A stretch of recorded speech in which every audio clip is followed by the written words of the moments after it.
Roma, año 114 a.C.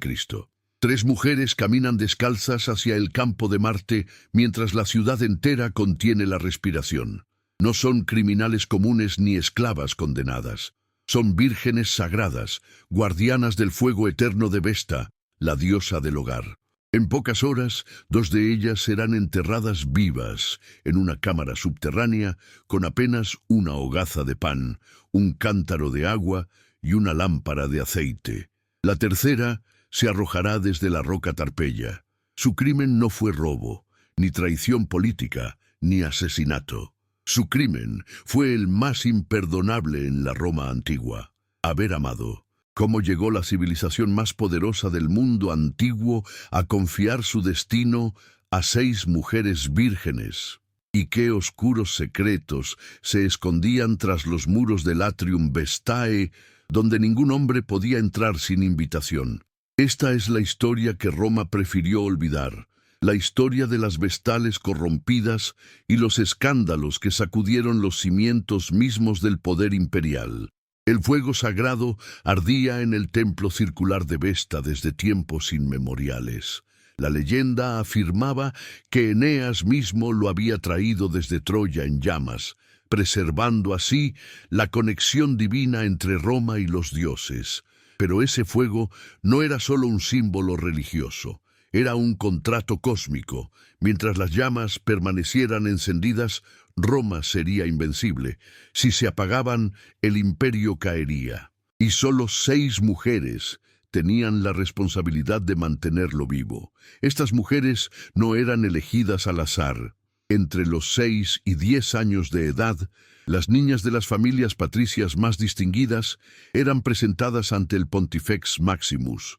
Debían ser físicamente perfectas, sin defectos visibles, hijas de padres que aún vivían juntos, libres de cualquier mancha en su linaje. El sacerdote supremo extendía su mano, tocaba la cabeza de la niña elegida y pronunciaba las palabras rituales: «Te tomo, Amata, para ser sacerdotisa de Vesta, para cumplir los ritos sagrados en nombre del pueblo romano». En ese instante, la niña dejaba de pertenecer a su familia, pertenecía a Roma, pertenecía al fuego. Si te apasiona descubrir la historia que los libros de texto omitieron, suscríbete ahora y activa la campana. Aquí desenterramos el pasado sin censura.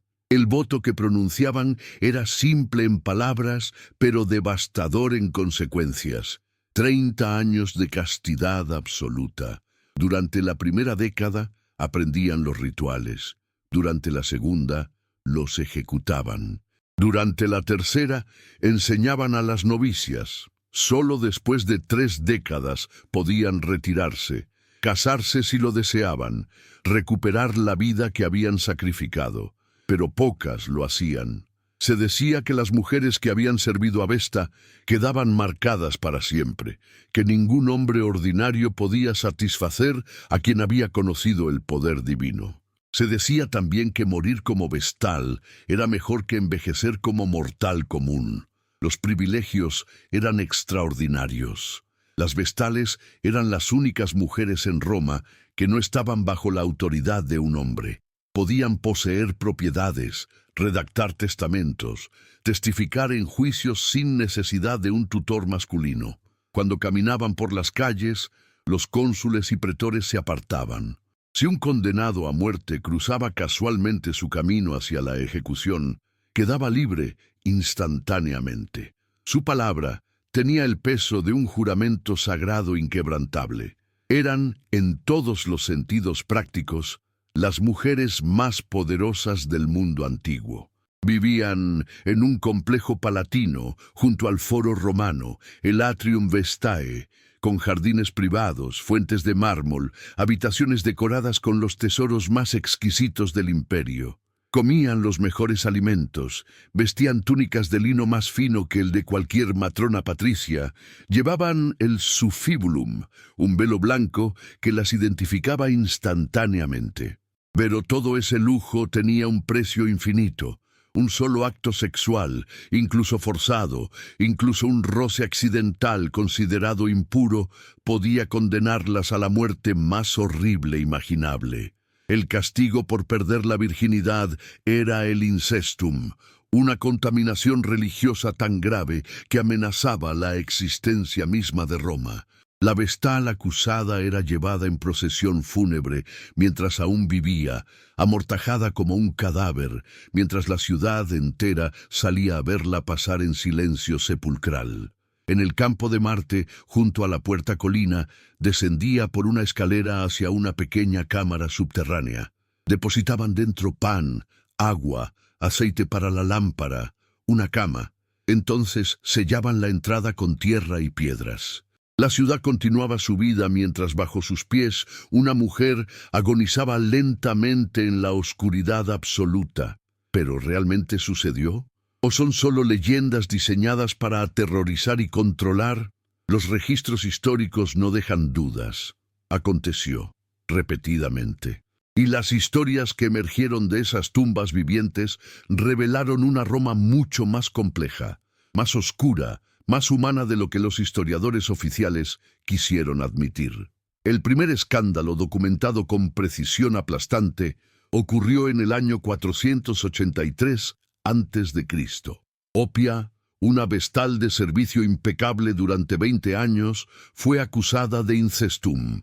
Los detalles se perdieron en el tiempo, pero el resultado fue inequívoco. Fue enterrada viva mientras su supuesto amante, un patricio cuyo nombre los registros borraron deliberadamente, fue azotado hasta la muerte en el foro. Roma tembló.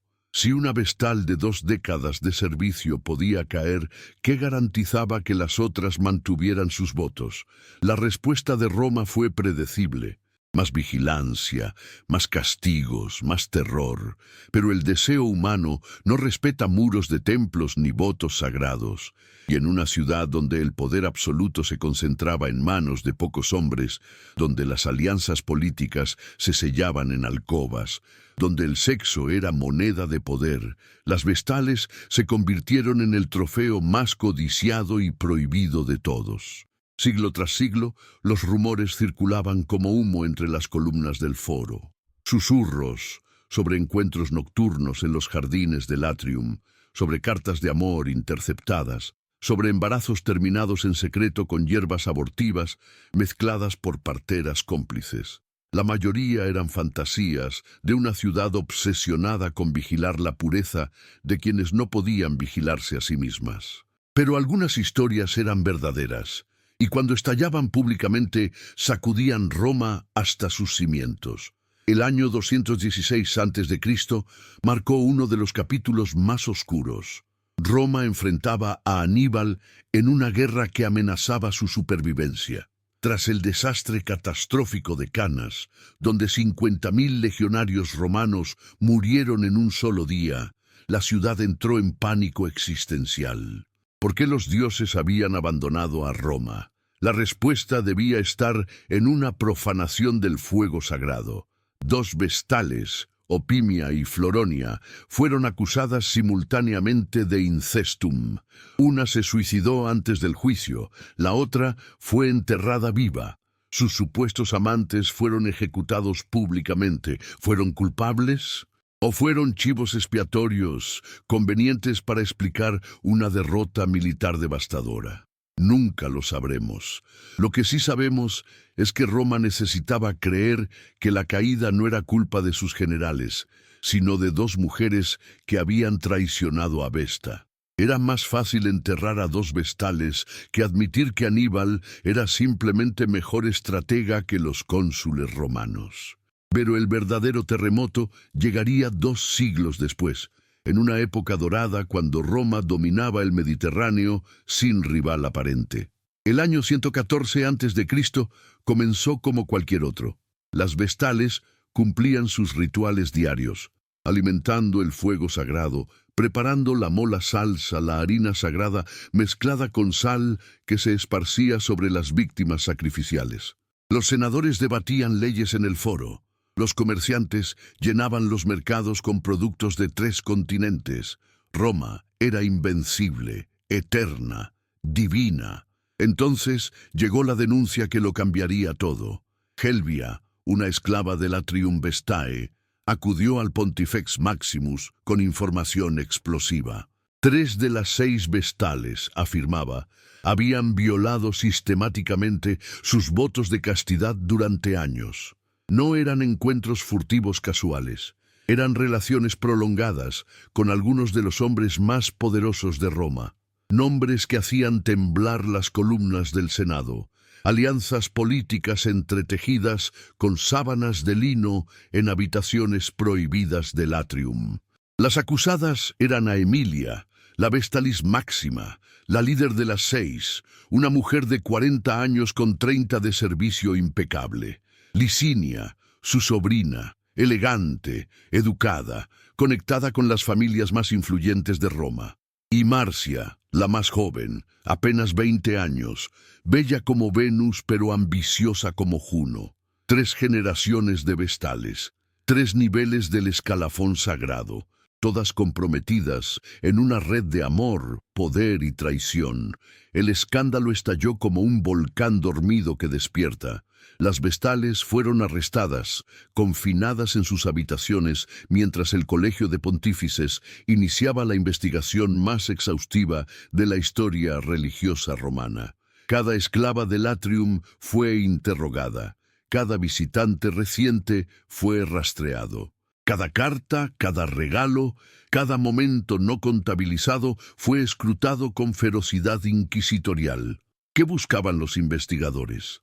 Evidencia física de relaciones sexuales en una época sin ADN, sin fotografías, sin pruebas forenses modernas. Buscaban testimonios de esclavos aterrorizados, cartas que podrían haber sido falsificadas, manchas en sábanas que podrían ser cualquier cosa. Buscaban, sobre todo, confesiones. Y las obtuvieron, bajo presión brutal, amenazadas con torturas que harían que el entierro vivo pareciera misericordioso. Licinia y Marcia confesaron. Admitieron encuentros con hombres cuyos nombres resonaban en cada rincón de Roma. Patricio Lucio Veturio, un equites de fortuna inmensa. Cayo Granio, un comerciante con conexiones en el Senado. Marco Antonio, no el futuro triunviro, sino su abuelo, un hombre de 60 años con ambiciones políticas insaciables. Los detalles emergieron como pus de una herida infectada. Encuentros en los jardines durante festivales cuando las multitudes proporcionaban camuflaje. Cartas entregadas por esclavos sobornados, regalos escondidos en cestas de frutas. Y sí, actos sexuales consumados en las habitaciones mismas donde se suponía que las vírgenes guardaban su pureza para Roma. Aemilia, la Vestalis Máxima, se negó a confesar. Mantuvo su inocencia con dignidad imperial, afirmando que las acusaciones eran fabricaciones políticas de enemigos que buscaban desestabilizar el orden religioso de Roma. Era, después de todo, la líder, la guardiana suprema del fuego. Si ella caía, caía todo el sistema. Pero su negativa solo alimentó las sospechas. ¿Por qué las otras 2 confesaron y ella no? ¿Qué poder la protegía? ¿O era simplemente más fuerte que las otras? Estamos documentando cada detalle de este conflicto. Si valoras este nivel de profundidad que no encuentras en otros canales, dale un like y únete a nuestra comunidad. El juicio se convirtió en espectáculo público. Miles se congregaron en el foro mientras el Colegio de Pontífices deliberaba. La presión política era inmensa. Si absolvían a las vestales, admitían que el sistema de vigilancia había fallado durante años. Si las condenaban, admitían que Roma había estado bajo protección divina, comprometida durante quién sabe cuánto tiempo. Cada resultado era catastrófico. La votación inicial fue sorprendentemente favorable. Los pontífices, quizás conscientes de las implicaciones políticas, absolvieron a las 3 vestales por falta de evidencia concluyente. Las confesiones, argumentaron, habían sido obtenidas bajo coacción. Los testimonios de los esclavos eran poco fiables. Las manchas en las sábanas podían explicarse de múltiples maneras. Sin prueba física definitiva de penetración sexual, no podía haber condena por incestum. Roma estalló en furia popular. Las multitudes se reunieron frente al Senado exigiendo justicia divina. Los augures inspeccionaron las entrañas de animales sacrificiales y proclamaron que los dioses estaban enojados. Terremotos menores sacudieron la ciudad. Un rayo cayó cerca del templo de Júpiter. Los prodigios se multiplicaban, cada uno interpretado como señal de contaminación sagrada no purificada. La absolución, en lugar de calmar las aguas, había desatado un huracán de paranoia religiosa. El tribuno de la plebe Sexto Pedio, un populista astuto que percibió oportunidad en el caos, propuso una solución radical: establecer un tribunal especial, el Quaestio Extraordinaria, para reinvestigar el caso fuera del colegio de pontífices. Sería presidido por jueces laicos, no sacerdotes, y tendría poderes ampliados para interrogar testigos y examinar evidencia. Era un movimiento político genial, disfrazado de piedad religiosa. Si las vestales eran condenadas, Pedio se convertiría en héroe del pueblo. Si eran absueltas nuevamente, al menos había demostrado que hizo todo lo posible. El tribunal extraordinario sesionó durante semanas. Esta vez la presión era insoportable. Nuevos testigos emergieron, cada uno con historias más escandalosas que el anterior.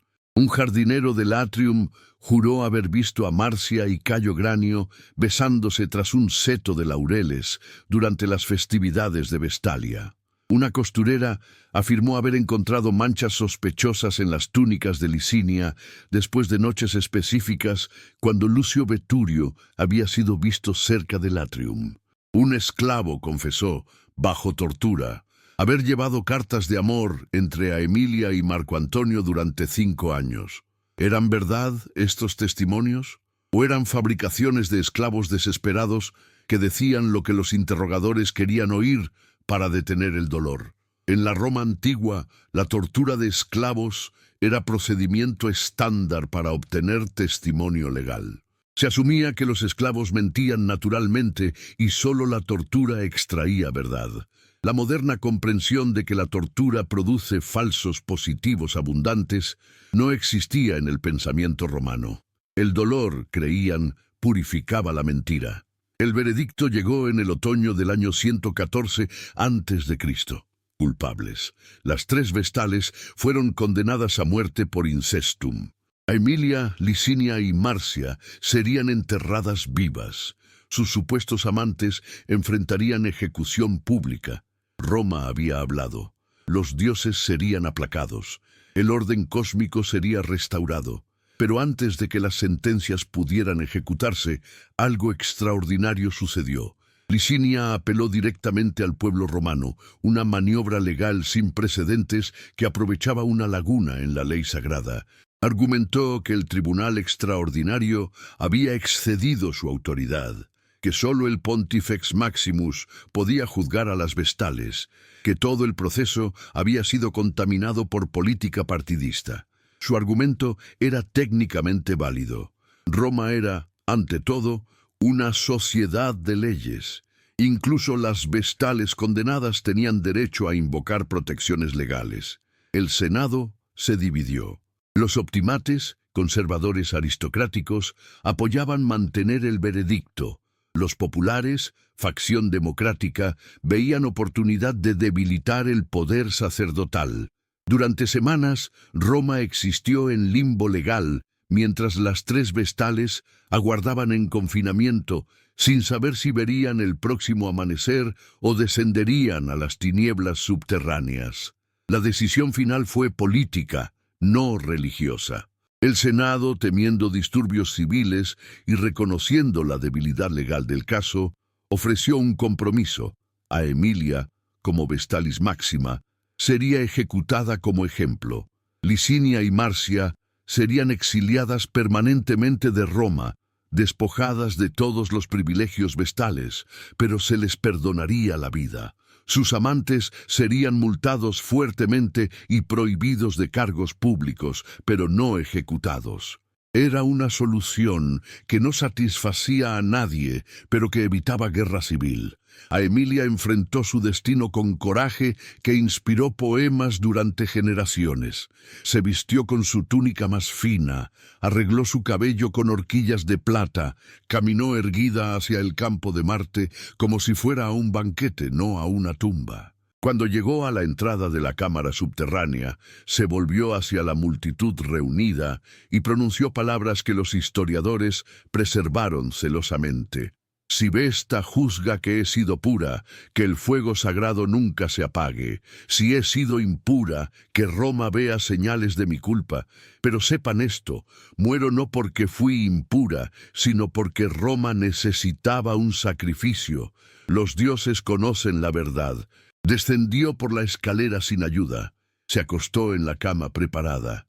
Los trabajadores comenzaron a sellar la entrada mientras ella permanecía en silencio, mirando la luz del día desaparecer piedra por piedra. Cuando la última roca fue colocada, Roma exhaló colectivamente. El sacrificio estaba completo, los dioses serían aplacados. Pero esa noche, el fuego sagrado en el templo de Vesta ardió más brillante que nunca, las llamas alcanzando alturas que asustaron a las vestales restantes. Algunos lo interpretaron como aprobación divina del sacrificio. Otros, como furia de Vesta por la injusticia cometida contra su sacerdotisa más leal. Roma, como siempre, vio lo que quería ver. Licinia y Marcia desaparecieron en el exilio. Los registros sugieren que Licinia se estableció en Grecia, donde vivió otros 30 años bajo nombre falso, nunca mencionando su pasado. Marcia se casó con un comerciante en Egipto y tuvo 3 hijos, una vida ordinaria que probablemente habría vivido si nunca hubiera sido elegida vestal. Sus amantes pagaron las multas, perdieron influencia política, pero sobrevivieron. La vida continuó. Pero, ¿realmente fueron culpables? Esa pregunta atormentó a Roma durante décadas. Surgieron teorías de conspiración. Algunos afirmaban que Elvia, la esclava de la Tora, había sido sobornada por enemigos políticos de Emilia para fabricar acusaciones. Otros sugerían que las confesiones fueron completamente inventadas, bajo tortura. Había quienes creían que las 3 eran inocentes, víctimas de un pánico moral, alimentado por ansiedad política en tiempos de cambio social. La verdad más probable, como suele ocurrir, era mixta. Probablemente hubo indiscreciones, encuentros que violaban las reglas estrictas del atrium, incluso si no llegaron a sexo completo. Probablemente hubo atracciones, deseos, quizás besos o caricias que técnicamente no quebraban el voto de castidad, pero que rompían el espíritu de separación total del mundo masculino. Y probablemente hubo exageración masiva amplificada por testimonios coercidos y paranoia colectiva. Lo que es indiscutible es que el escándalo de 114 a.C. cambió fundamentalmente cómo Roma percibía a las vestales. Ya no eran figuras intocables de pureza divina automática. Eran mujeres, humanas, capaces de deseo y engaño. La vigilancia se intensificó dramáticamente. Se prohibieron más visitantes al atrium. Las salidas se restringieron severamente. Se asignaron guardias adicionales. Las nuevas vestales recibían instrucción explícita sobre los peligros del contacto masculino, historias aterradoras sobre predecesoras que murieron en tumbas vivientes por momentos de debilidad. Pero la historia no terminó allí. Porque 41 años después, Roma enfrentaría un escándalo aún más explosivo, uno que involucraría no solo a vestales comunes, sino al hombre más poderoso de la República, el Pontifex Maximus mismo. Y esta vez, las acusaciones no serían solo de incestum, sino de conspiración política que amenazaba derrocar el orden constitucional de Roma. El año 73 a.C., Roma estaba en crisis. La rebelión de Espartaco convulsionaba Italia. Las guerras mitridáticas drenaban recursos en el este. Las tensiones entre optimates y populares alcanzaban punto de ruptura. En medio de este caos surgió una acusación que parecía sacada de una obra de teatro griega, pero que era horriblemente real. Fabia, hermanastra del futuro triunviro Marco Terencio Varrón y vestal de prestigio impecable durante 15 años, fue acusada de mantener una relación sexual con Lucio Sergio Catilina, el mismo Catilina que años después intentaría derrocar la República. Las implicaciones eran sísmicas. Catilina no era cualquier hombre. Era patricio de antigua estirpe, militar distinguido, político con ambiciones imperiales. Si había seducido a una vestal, no era solo crimen religioso, era potencial conspiración política, pero la trama se complicaba exponencialmente. El acusador principal era Marco Tulio Cicerón, entonces comenzando su ascenso político meteórico. El defensor de Fabia era Marco Licinio Craso, el hombre más rico de Roma, y el juez, como Pontifex Maximus, era Quinto Cecilio Metelo Pío, líder de los optimates y enemigo mortal de Catilina. Los ingredientes para una explosión política perfecta estaban reunidos. El juicio se convirtió en batalla campal de retórica y poder. Cicerón argumentaba que la contaminación de Fabia amenazaba la seguridad de Roma en su momento más vulnerable. Con Espartaco avanzando hacia Roma, podían permitirse tener el fuego sagrado custodiado por una mujer impura.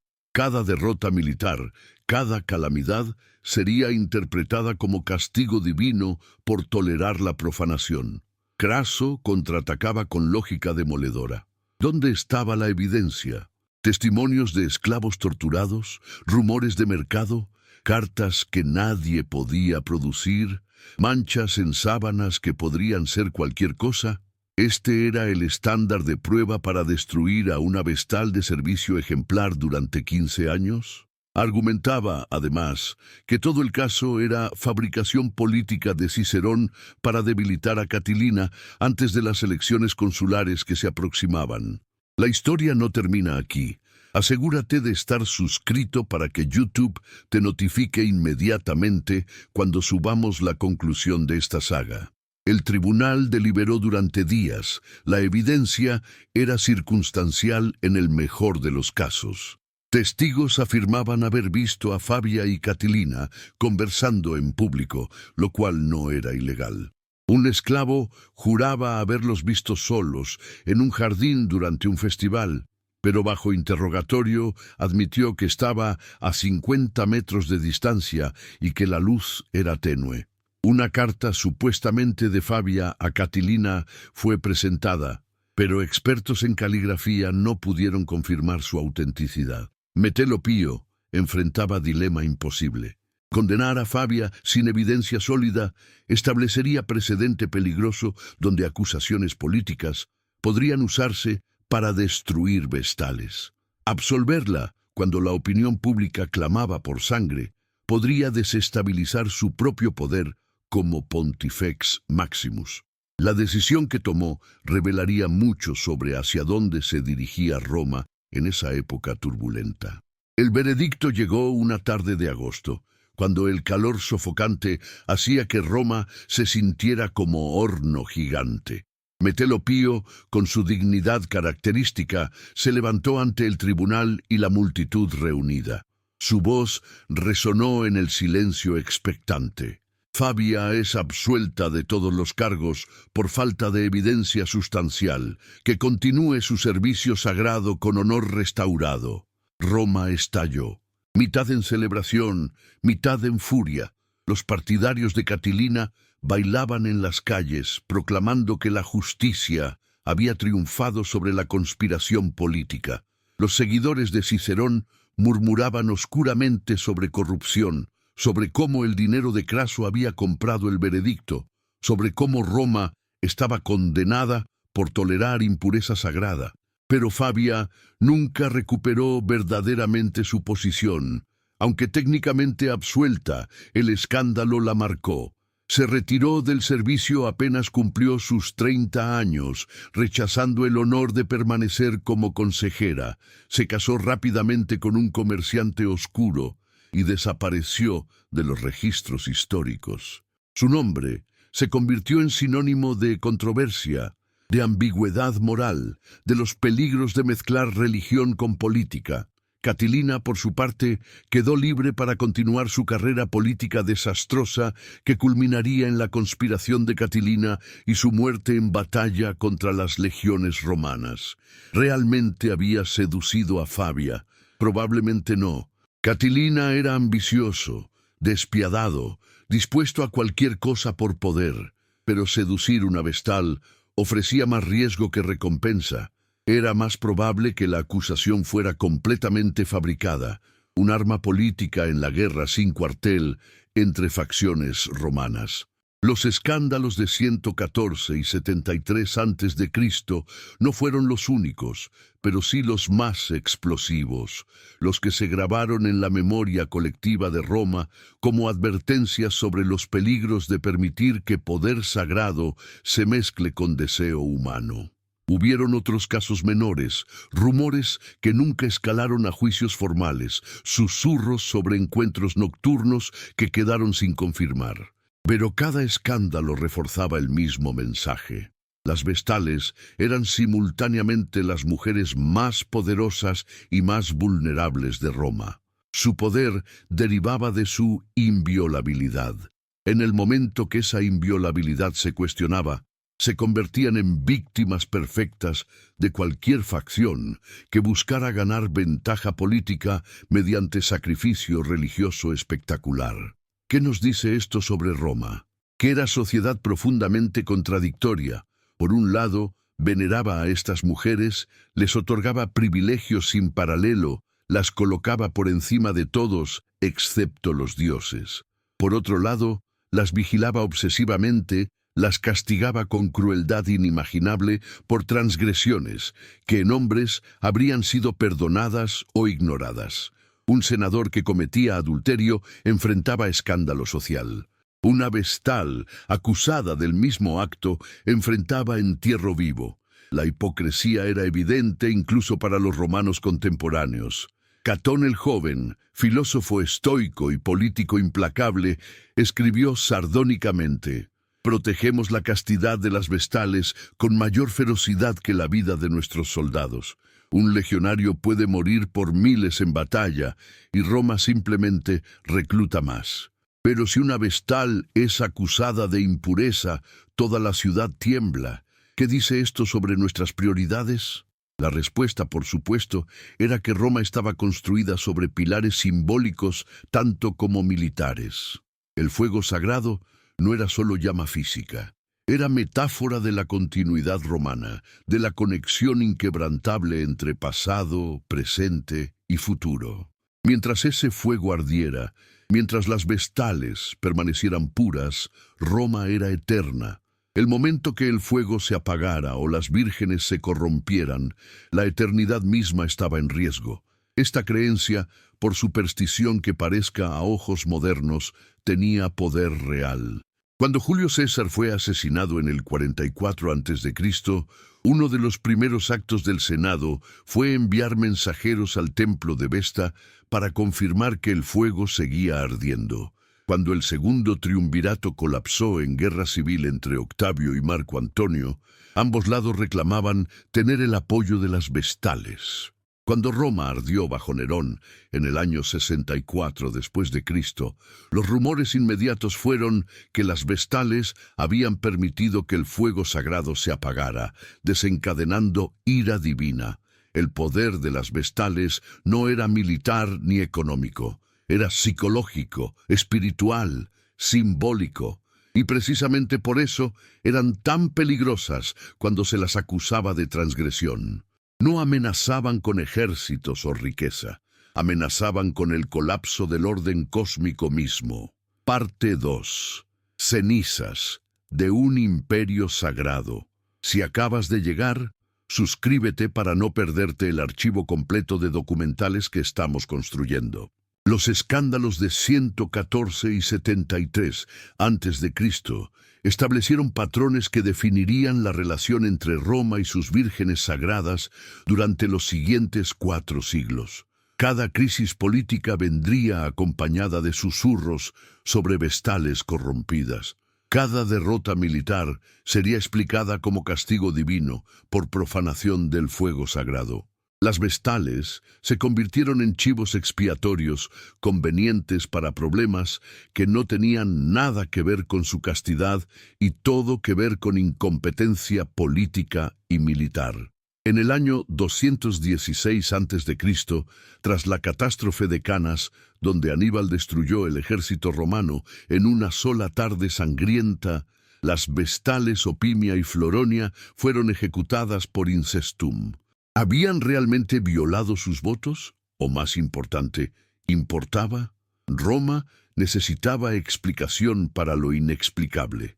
¿Cómo podía el ejército más poderoso del mundo ser aniquilado por un general cartaginés con elefantes? La respuesta debía ser contaminación divina, y las vestales eran candidatas perfectas para llevar esa culpa. El patrón se repitió durante las guerras civiles.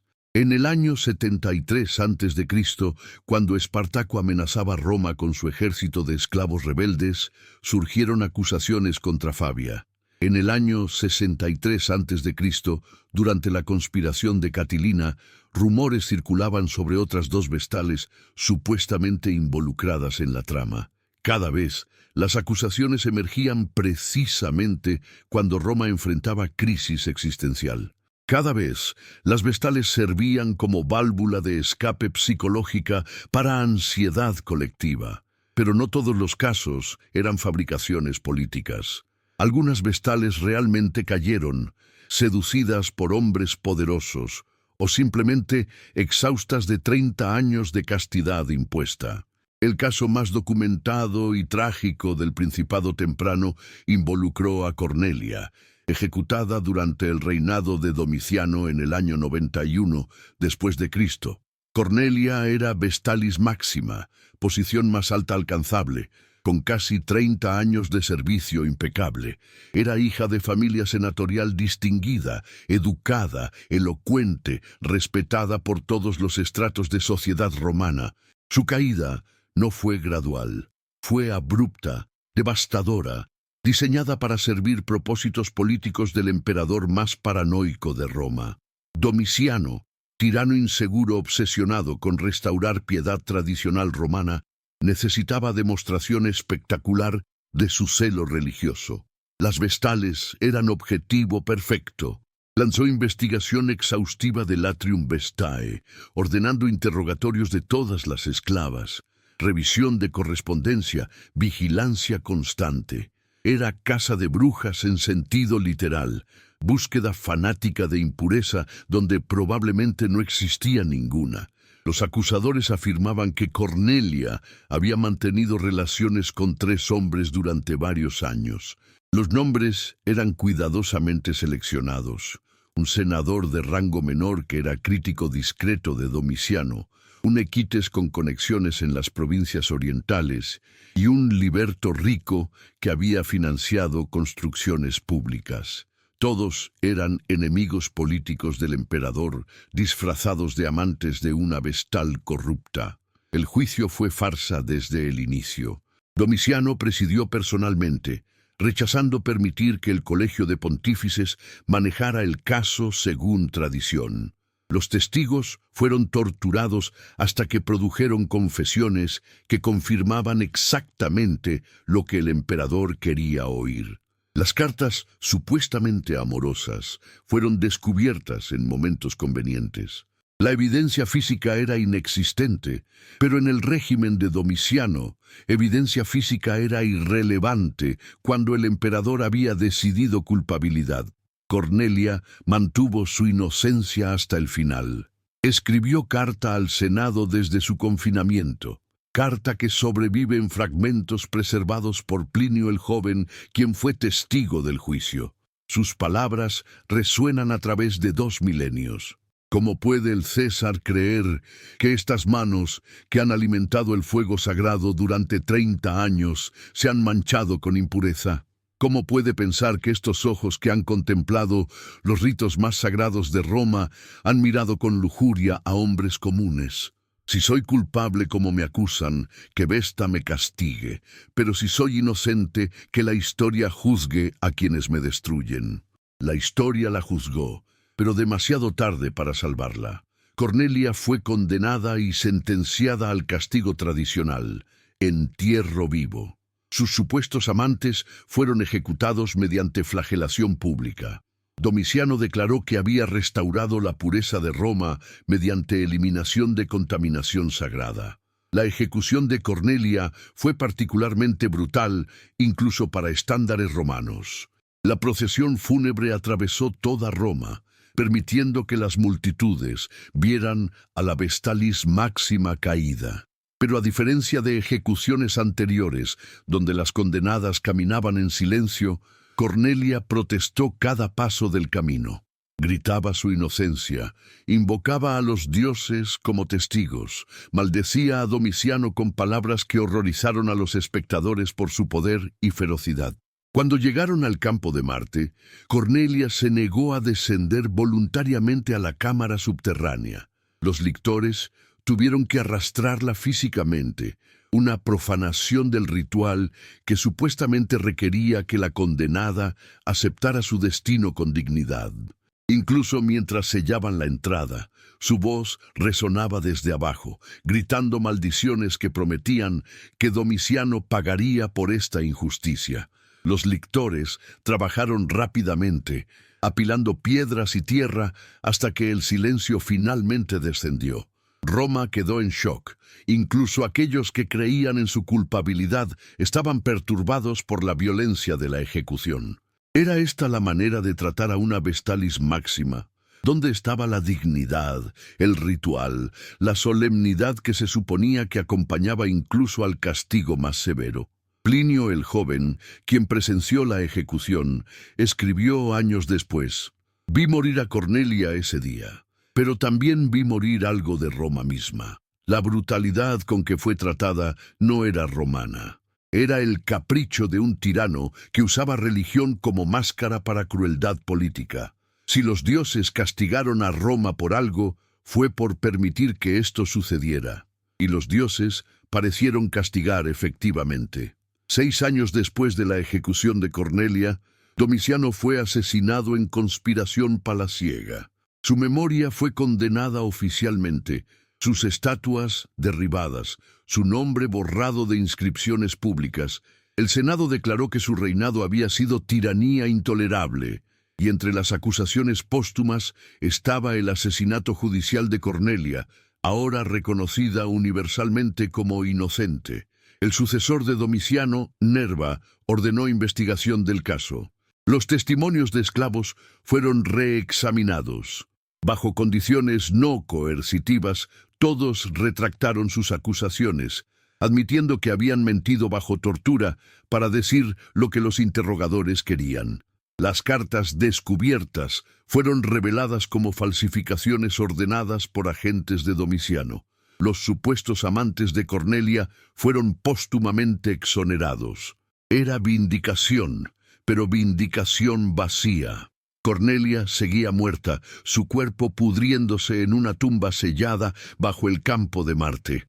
Nerva ordenó que se erigiera monumento en su honor, reconociéndola como mártir de la tiranía. Pero ningún monumento podía devolverle los 30 años de servicio fiel ni las semanas de agonía lenta en la oscuridad subterránea. El caso de Cornelia marcó punto de inflexión.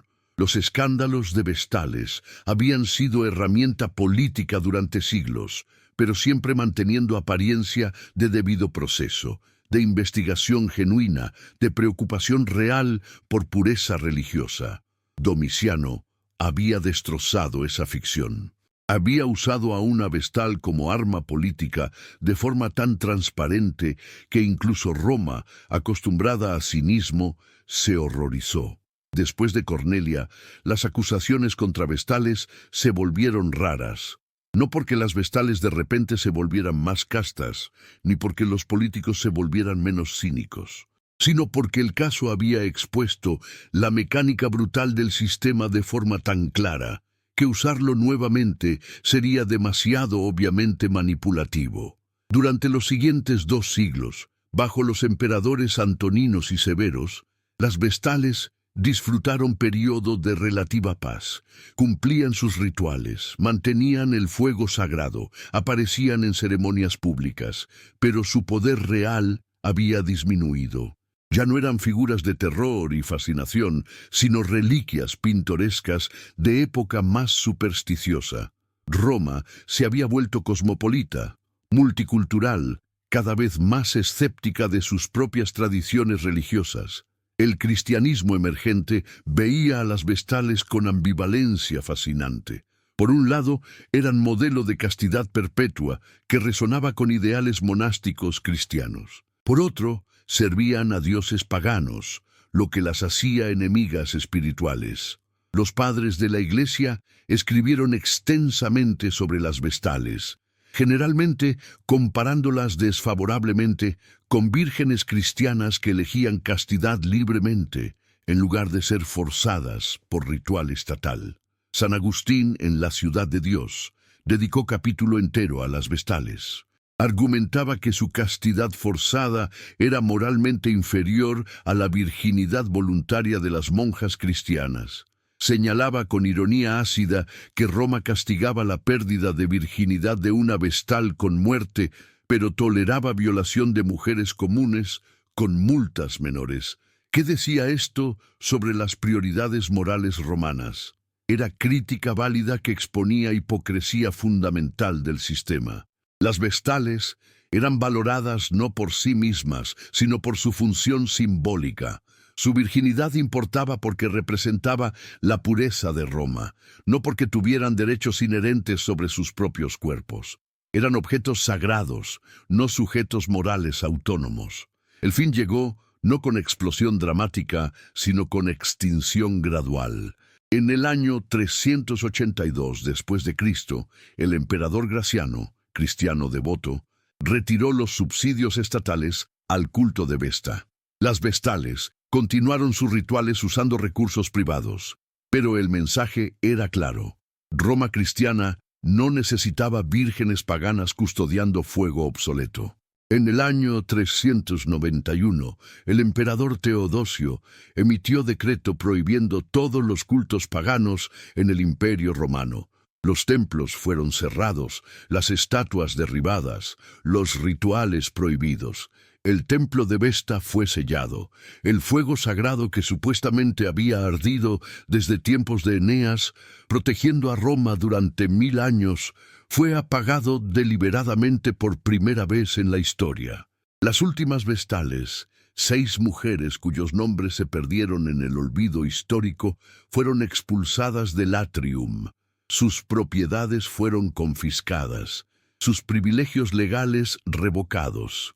Se convirtieron instantáneamente en mujeres ordinarias sin hogar ni recursos, demasiado viejas para casarse, demasiado marcadas por su pasado para integrarse fácilmente en sociedad cristiana.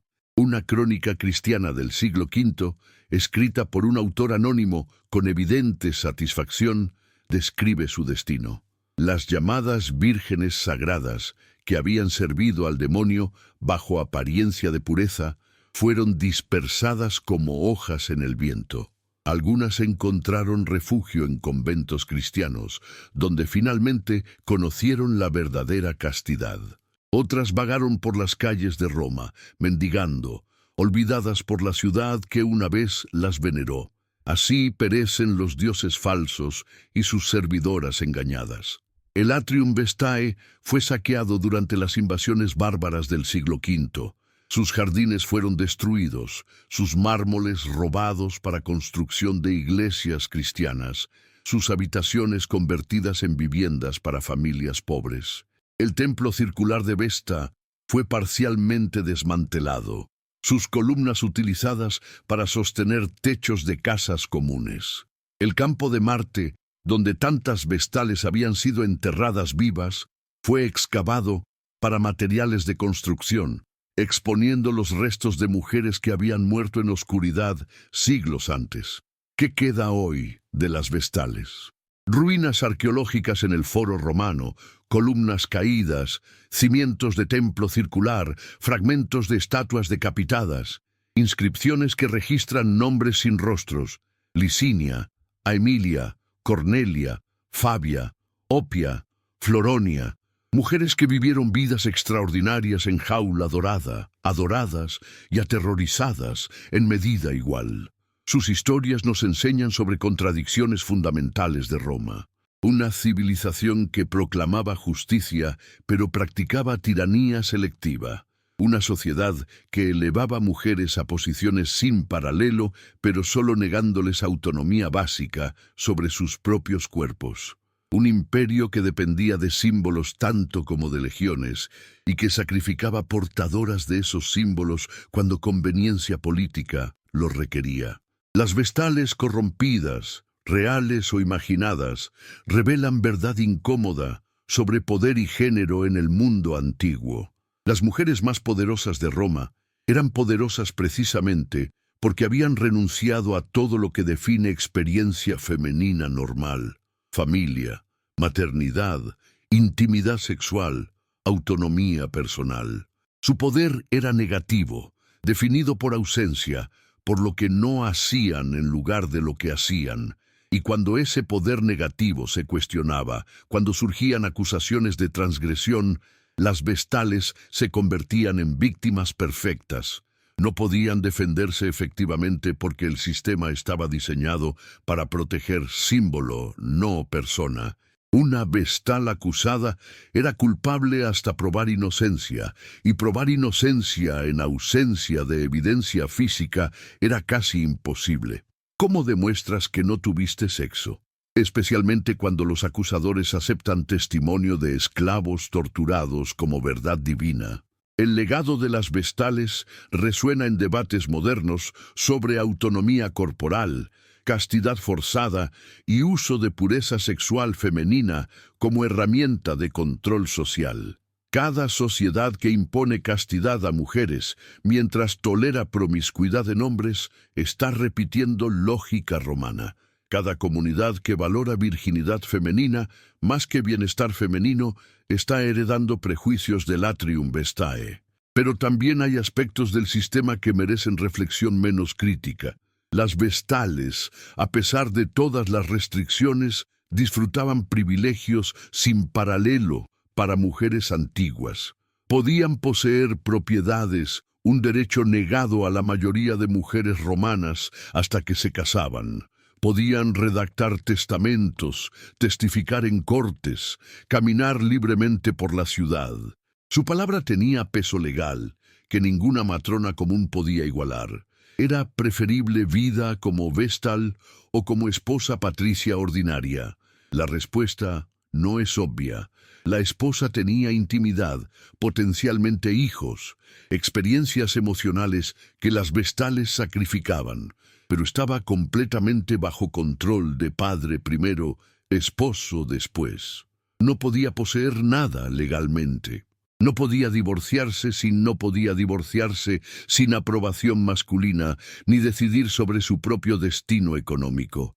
La vestal, en cambio, caminaba libre de tutela, dueña de su propia fortuna y venerada por los mismos hombres que dictaban las leyes de Roma. Paradójicamente, su libertad nacía de su voto de abstinencia.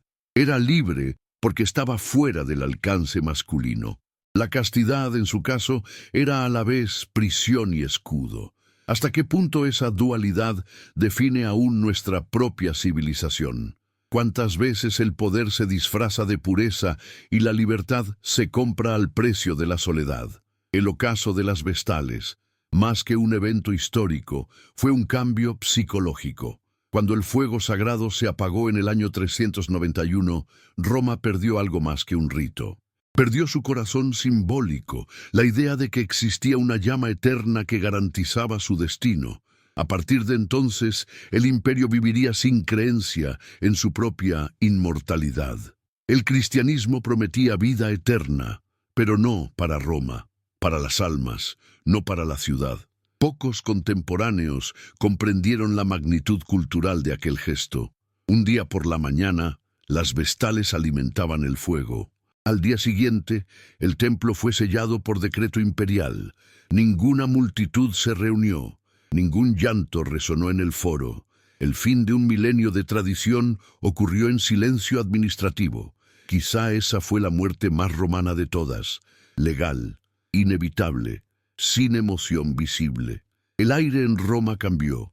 Las campanas de las nuevas iglesias de los suburbios sustituyeron el humo del incienso.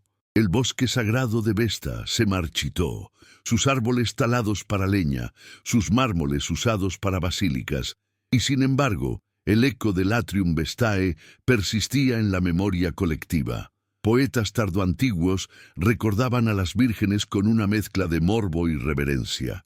Algunos las idealizaban como mártires de un mundo perdido, otros las despreciaban como símbolos de superstición pagana. Siglos después, cuando los renacentistas redescubrieron las ruinas del foro, encontraron fragmentos del templo de Vesta cubiertos por hiedra. Entre las columnas caídas hallaron inscripciones apenas legibles con nombres femeninos. Giovanni da Montefeltro, cronista del siglo XV, escribió con asombro: «Aquí reposan las siervas del fuego. Sus nombres han perecido, pero su vergüenza y su gloria siguen ardiendo en piedra fría». Era como si Roma misma hablara desde esas ruinas, confesando su culpa y su orgullo mezclados. Los visitantes del Renacimiento no podían decidir si admirar o compadecer a las vestales. Eran la máxima expresión de disciplina romana y al mismo tiempo su tragedia más pura. En los siglos modernos, el mito cambió otra vez. Las vestales se transformaron en arquetipo romántico de pureza sacrificada. Pintores del siglo XIX las retrataron con velos translúcidos y miradas melancólicas. Escultores reprodujeron su imagen idealizada. Mujeres eternamente jóvenes sosteniendo lámparas que nunca se apagan. La historia, irónicamente, las volvió más bellas en su desaparición que en su existencia. Pero detrás de esa estética perduraba el eco de una pregunta incómoda. ¿Quién encendió realmente ese fuego y por qué fue necesario que ardiera en cuerpos ajenos al deseo? Las vestales no eran solo guardianas de Vesta. Eran guardianas de una obsesión masculina con el control del cuerpo femenino, disfrazada de piedad religiosa. En su piel, Roma escribió la tensión entre poder y pureza que persigue a la humanidad desde entonces. Cuando hoy andamos entre las ruinas del foro romano, el templo circular, pequeño comparado con los colosos imperiales, parece casi insignificante. Pero en su humildad late la clave de un milenio, porque allí se decidió la suerte espiritual de un imperio. Mientras ese fuego ardió, Roma creyó que ningún enemigo podía destruirla. Cuando se apagó, ya no hubo diosa que la protegiera, solo hombres, leyes y guerras. Es posible que Roma cayera no por invasiones bárbaras ni decadencia económica, sino porque dejó de creer en su propio símbolo. Cada civilización, tarde o temprano, enfrenta esa hora, cuando su fuego interior se extingue, no por falta de combustible, sino por falta de fe. Las vestales fueron las primeras en sentirlo. Ellas no vieron bárbaros entrando por las puertas sálicas ni emperadores destronados. Vieron simplemente que el fuego dejaba de importar. Que el rito sagrado que había definido sus vidas se volvió una formalidad sin propósito. Murieron vivas mucho antes de ser expulsadas. Aún así, algo de su misterio sobrevive, porque cada vez que encendemos una vela frente a una tumba, cada vez que una llama representa memoria o promesa, invocamos sin saberlo el legado de Vesta. Los hogares modernos, con su fuego doméstico, son herederos inconscientes de aquel fuego del foro, y en ese gesto cotidiano se perpetúa, bajo formas nuevas, la misma idea, que el calor humano, si se apaga, anuncia el fin del mundo. Roma entendió demasiado tarde que ningún decreto puede reemplazar un símbolo. Puedes abolir templos, pero no borrar la necesidad humana de creer que hay llamas que no deben morir.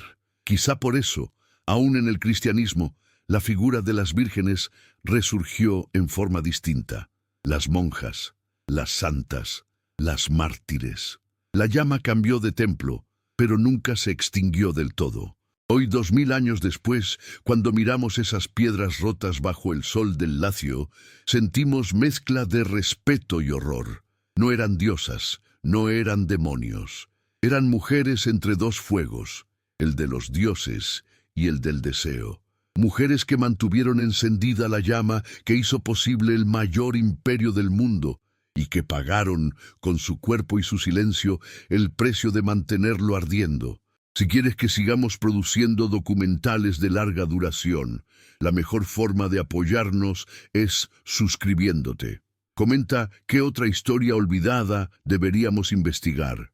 La humanidad ha cambiado de religión, de idioma, de moral, pero el fuego, ese símbolo que sobrevive a todas las ruinas, sigue ahí. Al final, esa es la lección de las vestales. El poder verdadero no está en quienes dominan, sino en quienes mantienen viva la llama.